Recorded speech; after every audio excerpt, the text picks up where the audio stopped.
A little while ago on my Reels and YouTube Shorts, I posted a video about 3 questions you should ask yourself before you start your workout. If you didn't check that out, then go and have a look at that. But today what I'd like to talk about is 4 questions that you should ask yourself after a workout. These questions are useful if you're just getting started in the gym and you don't really know whether a workout is as hard as it could be or as effective as it could be. It's also useful to ask these questions if you're someone who's in a really well-established routine with training, because as we know, when we get into routine, we can get a little bit complacent. We can start to forget to move the needle and forget to kind of push ourselves as much in the gym. So whether you're new or experienced in the gym, these are good questions for you to ask. Question number 1 is, did my workout feature any progressive overload? Progressive overload is the term we use to describe how training gradually over time gets a little bit harder, a bit more challenging, and that is the process by which we continually get new adaptations from doing very similar programs. So if I follow a program for 8 to 12 weeks, I should know that as those weeks go on, my workouts get a little bit more challenging, and although I'm doing the same workout technically every time I train, it's getting a little bit harder, a bit more demanding every time. Some of the ways that we can feature progressive overload include increasing the number of reps we do at a given weight, increasing the amount of weight we do, and increasing the amount of sets we do. We also have other methods of increasing our challenge in a workout by increasing the time we spend under tension, either by kind of moving slower on the downward portion of a rep or by adding in pauses and things like that as well. Now, this is a really important question to ask before you start your workout, because obviously you want to plan your workout in a way that progressive overload is built in. But it's also useful to ask afterwards, because you don't know until you get into a workout exactly what level of energy and freshness you've got on the day. So it's worth reviewing that after to say, did I really push things forward today? Did I really nudge my my efforts that little bit harder than last time? Did I add weight or add reps or use more control or better technique? Any of those kinds of things. And if you're asking that after and the answer is no, then that's either a note you need to make to remind yourself next time to add some progressive overload, or it might be time to ask why you didn't add more. Were you feeling quite tired, quite sore? Have you been running this program for a while and you're starting to slow down the amount of incremental increases you can make in terms of difficulty? But you won't know those things unless you ask. So that is question number 1. Question number 2, was there any junk or filler in the program? Once again, this is a question you might be able to ask in advance. You might be able to look at the program and say, oh, I've added that exercise, but it's not really going to drive me forwards towards my goals, or I'm just doing this one because I like it and I'm not really pushing myself. But it's also worth asking after, because again, you don't know until you've actually executed that program. And it might be that it's something to do with the way you executed it on the day that makes it a bit more of a waste of time, basically. So you can look back through your program, look back through your workout you just did, and you can say, did I really make the best use of everything I did there?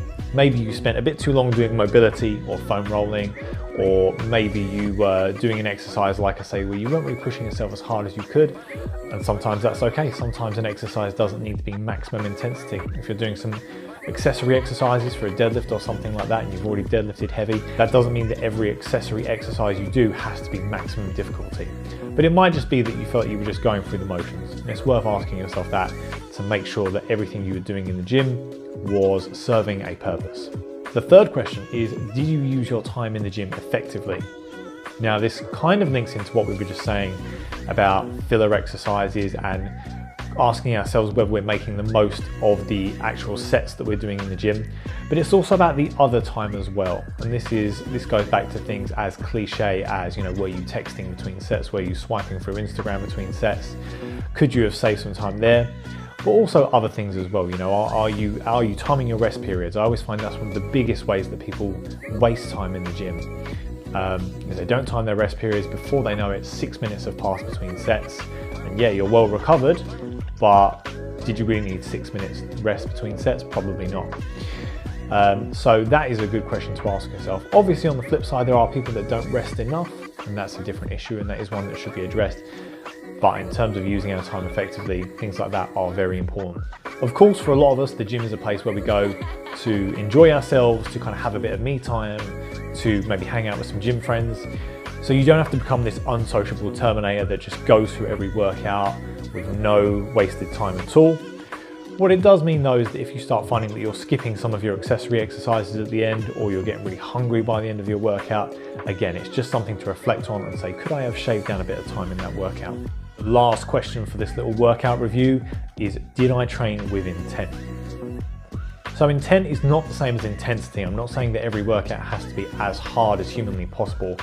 What I mean is, when you were doing your sets in the gym, did you have a clear understanding in your mind of what it was you were setting out to do? If it was a muscle building exercise program that you're doing, were you really focusing in on contracting the right muscle and taking that muscle close to failure, or actually to failure? Or were you just kind of going through the motions?